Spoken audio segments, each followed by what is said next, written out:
This is the long overdue story of Field Marshal Bernard Law Montgomery and his British-led victory over Hitler in the Battle of the Bulge. But why was his crucial role in that conflict ignored until now?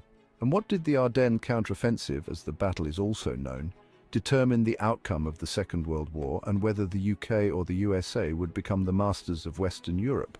This film explains all.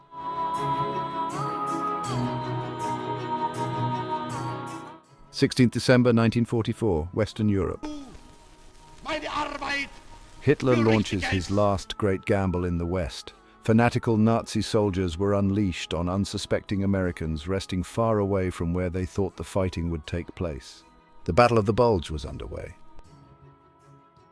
This film explains the key role that the controversial victor of El Alamein, Field Marshal Bernard Law Montgomery, played in defeating Adolf Hitler's bold surprise attack and his controversial saving of American blushes. Yet, it was enormously controversial.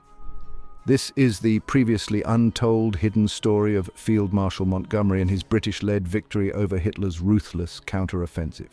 This epic confrontation that we know today as the Battle of the Bulge. Hitler's plan was to sweep the lightly armed and resting GIs aside, then head straight for Field Marshal Montgomery's Anglo-Canadian 21st Army Group and head for the coast, taking the British port of Antwerp in Belgium, through which the Allied armies were receiving their vital supplies and the weapons which would be used to drive into the heart of Hitler's Third Reich. The Führer hoped, nay fantasized, that this veritable blitzkrieg would physically shatter the unity between British-led forces under Monty, as he was affectionately known, and those of their American cousins occupying land to the south. Hitler hoped that separating British and American forces would break asunder Anglo-American political unity and psychologically lead to a divide between the two great Western powers. This was hope beyond hope. Yet what was real was that victory in this counteroffensive for Hitler would have bought him and his minions time to organize a defense against the Red Army advancing on his Reich from the east. It would have also hampered Allied operations, restricted their supplies, and bring much death and destruction, almost without answer, as Hitler's cunning plan connived to attack when atmospheric conditions in the rolling hills of the Ardennes created fog that would ground the Allies' air power and give the Nazis a free hand to advance without fear of attack from above. Monty's army group and the territory they occupied were not the only targets.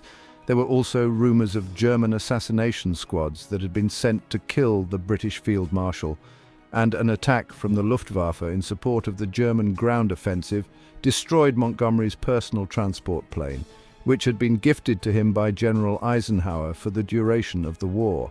Field Marshal Montgomery was playing golf. In search of light relief, he had flown to Eindhoven, landing on a fairway. Monty had arranged to meet the professional golf player Di Reese. Almost as soon as they had begun their game, Montgomery received a scratchy report of a major German assault on the US First Army. Although this army was not under Montgomery's command, he flew back to his tactical HQ in Zonhoven, from where he could act. He sent officers to liaise with American commanders, and the British officers found their base abandoned. Earlier that morning, American commanders thought the Germans were as good as beaten.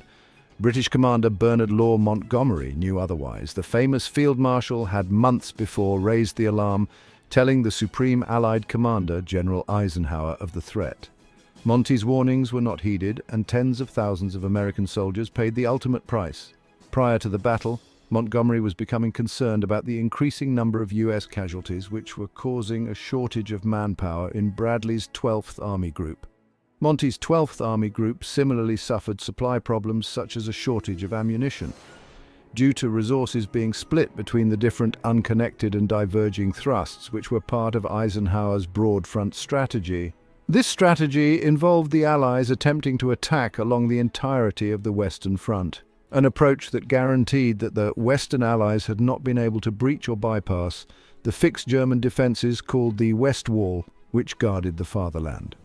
Worse still, an enormous weakness had opened up in US lines.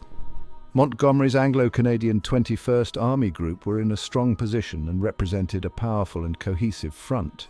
Yet further south, US forces were positioned with a gap of around 100 miles in their defences, which covered the Ardennes. They were not ready for combat against the mighty host that was soon to bear down on them. This was the weakest part of the American line, and the German blow was scheduled to fall right on it, cutting General Omar Bradley's 12th Army Group in half. On the 28th of November 1944, Montgomery had warned Eisenhower about this, suggesting that Patton's Third Army should be moved north to not only fill the gap, but also to engage and destroy the 6th Panzer Army, the most powerful Axis mobile force in the country. The failure to heed that advice was to have grave consequences. After the Second World War, Eisenhower was open about the tactical failings that allowed the Germans to seize the initiative. He wrote, "The responsibility for maintaining only 4 divisions on the Ardennes front and for running the risk of a large German penetration in that area was mine. This plan gave the Germans opportunity to launch his attack against a weak portion of our lines. The force which Hitler put into the field was a major one and consisted of a total of 24 divisions, 10 of which were Panzer and Panzer Grenadier divisions. These were in 3 armies: the 5th Panzer Army, the 6th Panzer Army, and the 7th Army. At the start of the fighting, there were 200,000 German men-at-arms, and at the height of the engagement, the Reich fielded 500,000 men in this great struggle. Both the 5th and the 6th Panzer Armies contained well-equipped armoured Waffen-SS units. This was the military wing of the Nazi Party. Its soldiers were highly motivated and believed in the cause of National Socialism. However, the 7th Army was an understrength formation. It was primarily made up of infantry from the regular German army known as the Heer. One such unit was called the Stomach Division because it consisted of those who were ill with abdominal sickness but just well enough to fight, or at least become cannon fodder.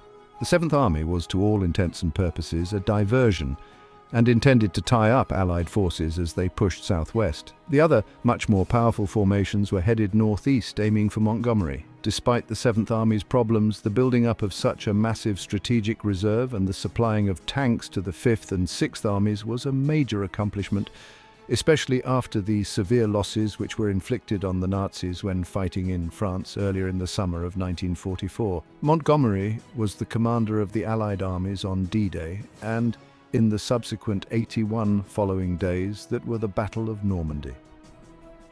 The fighting began on 16th December 1944 with a powerful artillery barrage aimed at the American front line.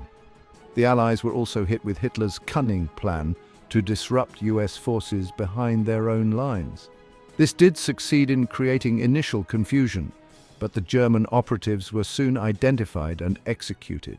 Nevertheless, shocked and nearly overawed, Americans were pushed aside as Hitler's panzers raced towards Montgomery's forces in Belgium. During the opening days of the battle, Montgomery closely monitored the situation. Modelling his battlefield communications upon a system established by the Duke of Wellington at Battle of Waterloo, Montgomery established a team of liaison officers that kept him informed of developments as the Germans attacked the Americans. Monty quickly saw that General Omar Bradley's American 12th Army Group had been cut in 2 by the onslaught. Recognizing the seriousness of the situation, he immediately made sure that the rear and southern flanks of the 21st Army Group, which was to the north of the German advance, was secure in case of a complete German breakthrough. Montgomery's armies had been preparing to engage the Germans in a battle to secure the Rhineland. He stopped this and began moving British forces into a position that would halt any German advance beyond the Meuse.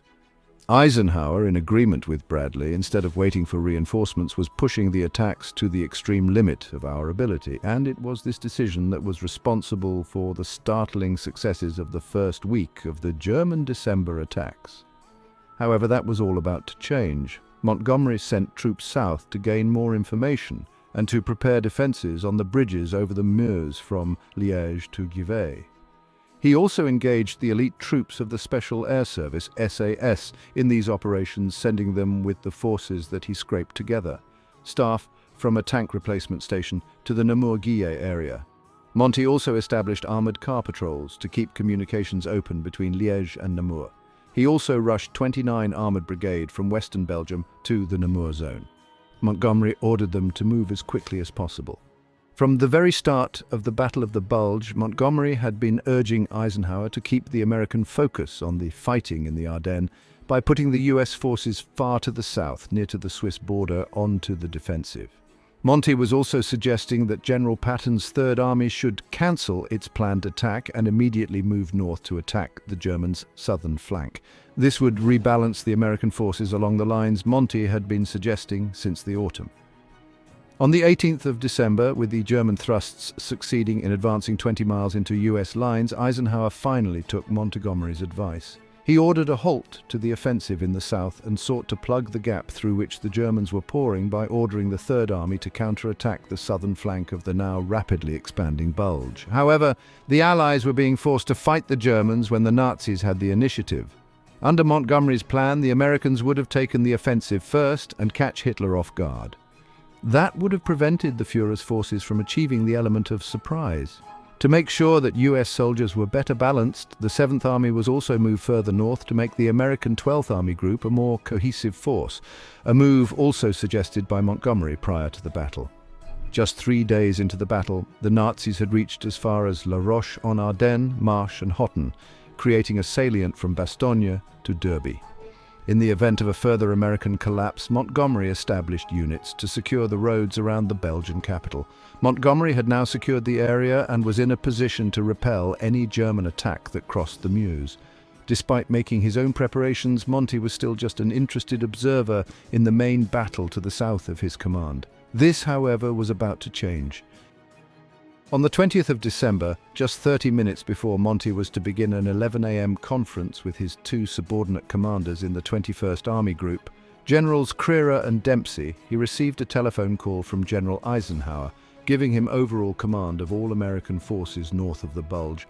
This was General Simpson's US 9th Army and General Hodges' 1st Army. They were under the overall direction of Bradley, but he had effectively lost control of these two armies, as they had been cut off from his headquarters in Luxembourg. The decision on the 20th of December to place these two armies under Monty's command was originally suggested by General Walter Bedell Smith, Eisenhower's Chief of Staff. According to the American Army officer and military historian Hugh Marshall Cole, this change of command must have been difficult to make, since both Eisenhower and Smith were acutely conscious of the smouldering animosity toward the British in general, and Montgomery in particular, which existed in the 12th Army Group and 3rd Army, not to mention the chronic anti-British sentiment which might be anticipated from some circles in Washington. That same day, Monty gave instructions to Simpson to meet him at 1st Army's HQ, which Montgomery set out for at 12 noon. 1st Army were being subjected to vicious hammer blows from the German advance. Despite the desperate situation, the two isolated American armies had been neglected by General Bradley, who had failed to visit his two subordinates, nor even seek to coordinate the resistance of the two armies that were engaged with the Germans on the northern shoulder of the advance. Montgomery entered the headquarters displaying his characteristic self-confidence. This attitude had been important to turning around the fortunes of the British 8th Army in North Africa in 1942, where he came in brimming with confidence and rebuilt the morale of this beleaguered force that had suffered many defeats at the hands of Rommel, but from then on, the 8th Army knew only victory.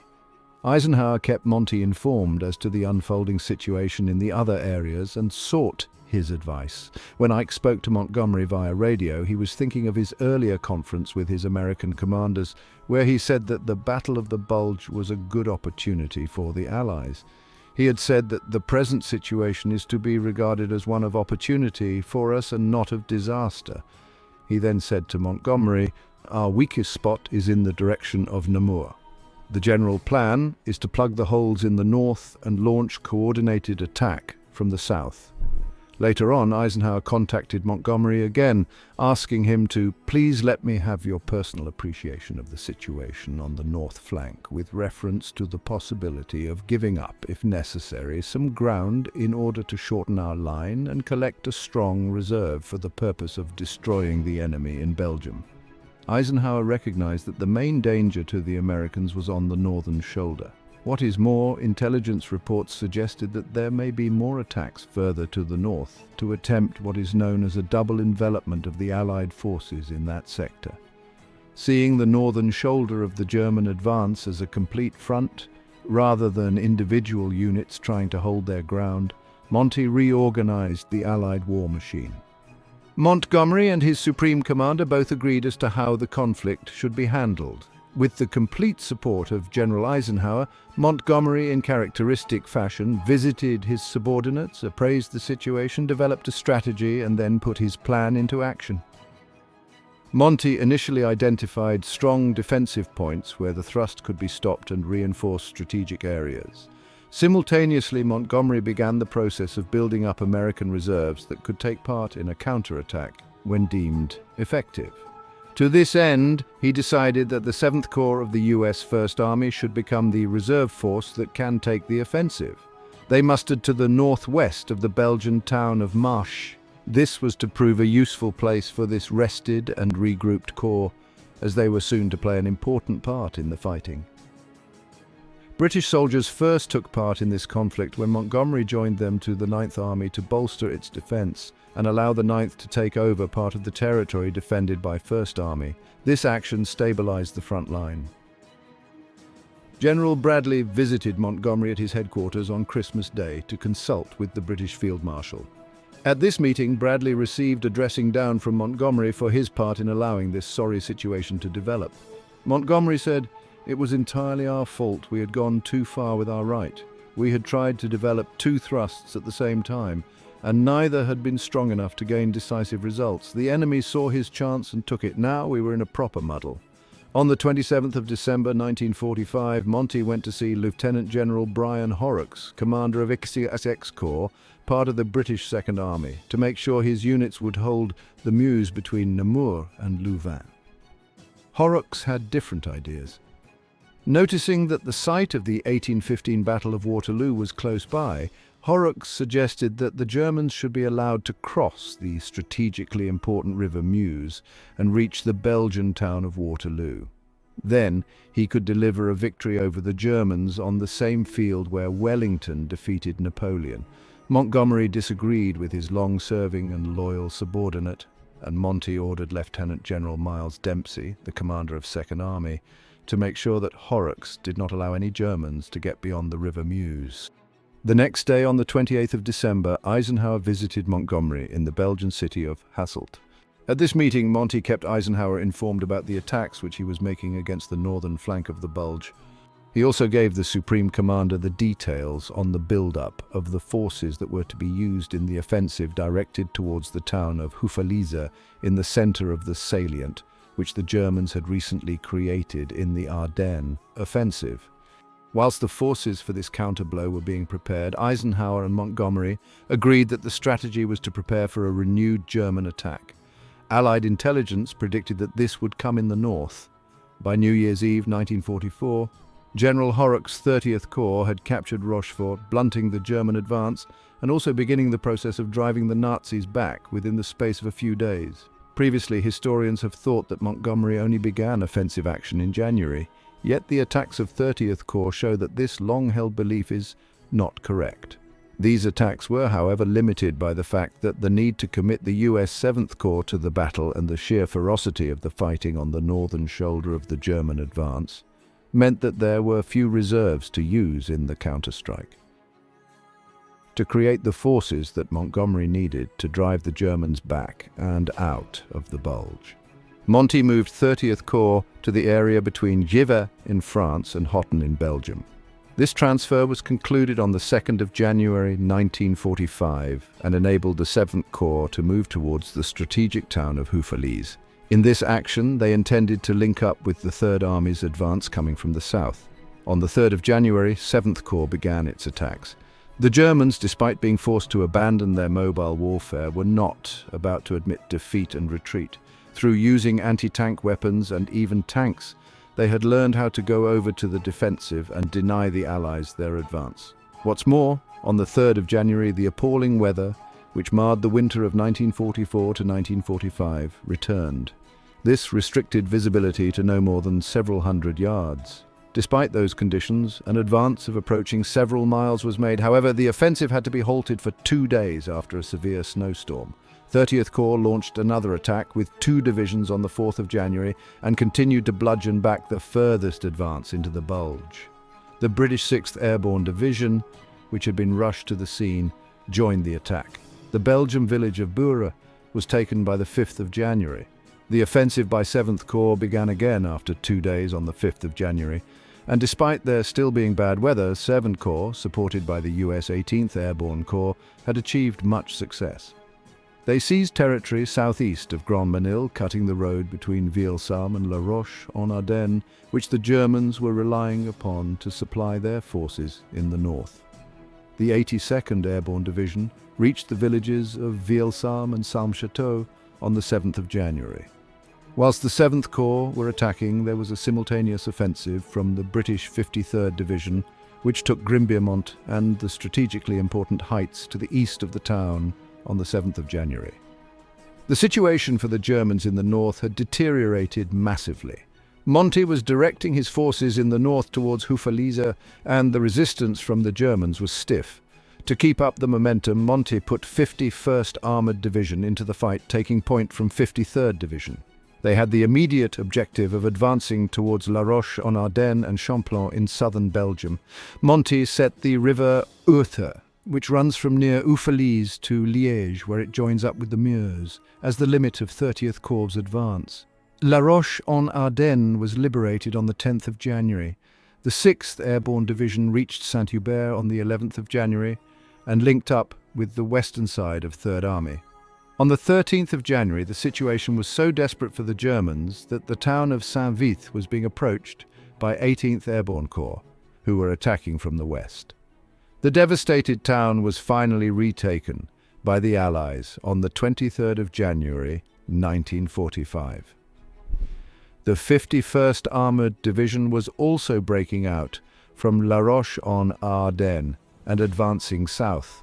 As the Battle of the Bulge entered its final phase with victory just a few days away, Montgomery went to lengths to try and get on with his American opposite number, Omar Bradley, and his subordinate General Patton. On the 14th of January, Monty wrote to General Bradley. His message read, "My dear Brad, it does seem as if the Battle of the Salient will shortly be drawing to a close, and when it is all clean and tidy, I imagine that your armies will be returning to your operational command. I would like to say 2 things. First, what a great honor it has been for me to command such fine troops. Second, how well they have all done.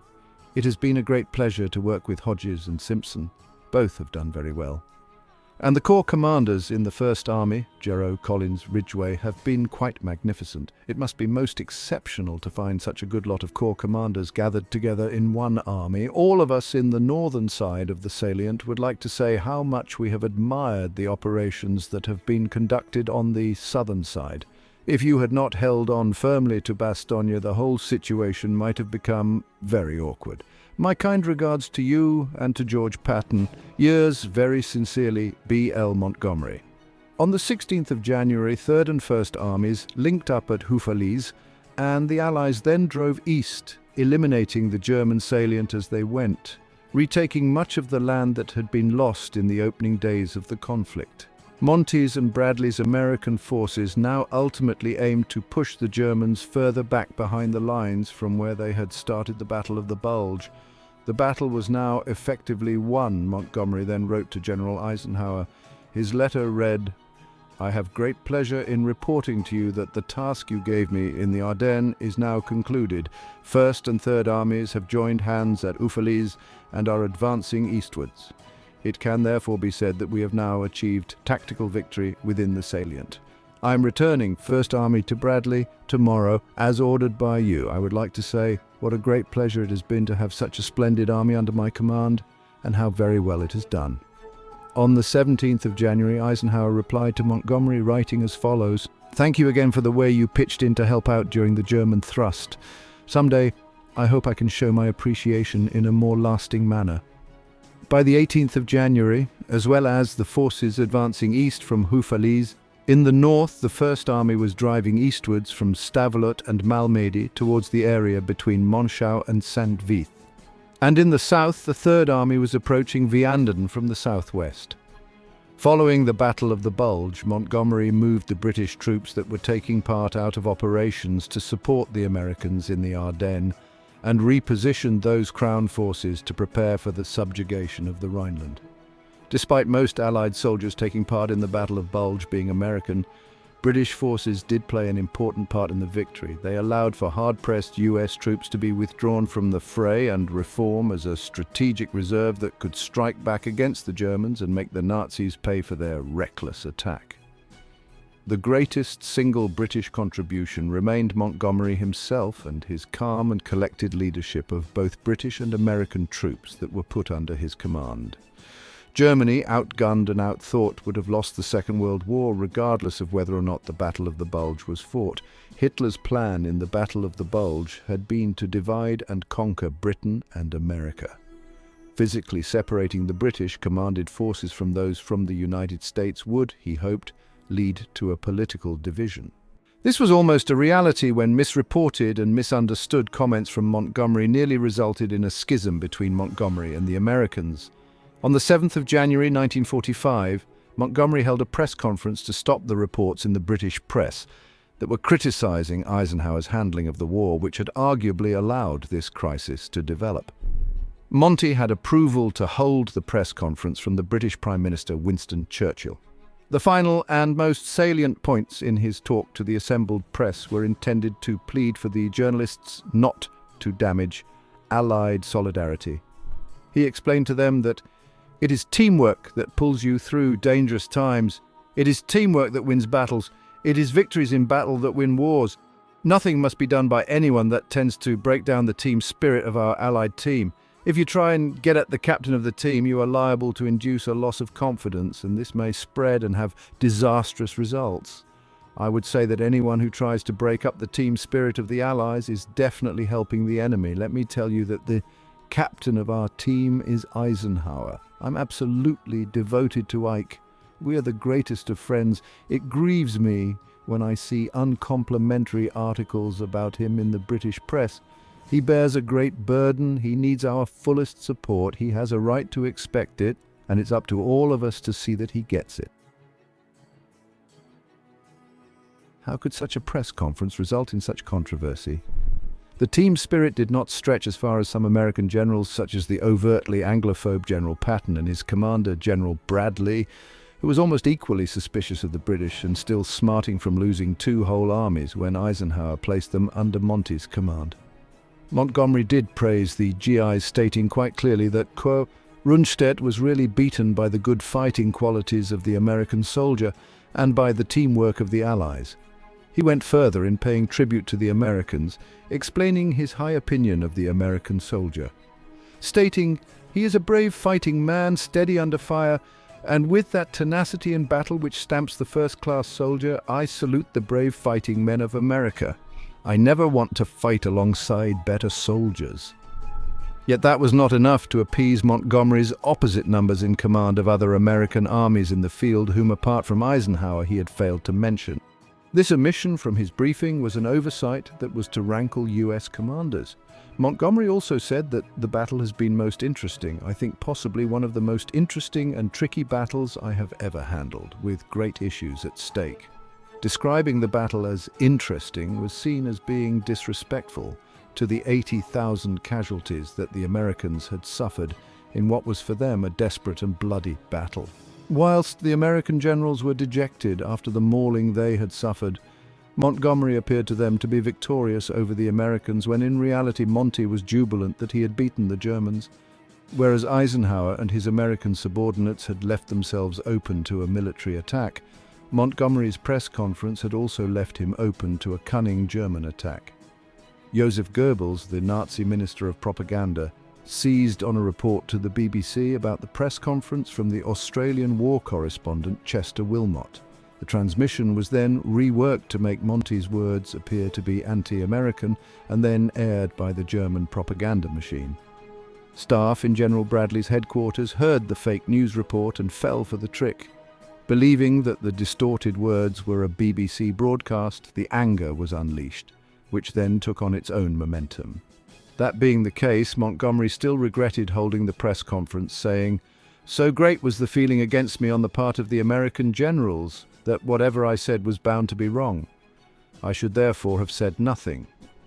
Whereas many American generals thought that Monty had intentionally demeaned them, Eisenhower did not believe that Montgomery meant his words as they sounded. Yet the strength of feeling was so great that the other American generals began a campaign of voicing reciprocal scorn and contempt. It seems that this lasted for many years. Attempts were made to write both his and his country's contribution out of history. Aghast at American men serving under a British commander, in an act of pique, some Americans orchestrated a fight back against Monty, which was almost as vigorous as the one they had deployed in Battle of the Bulge.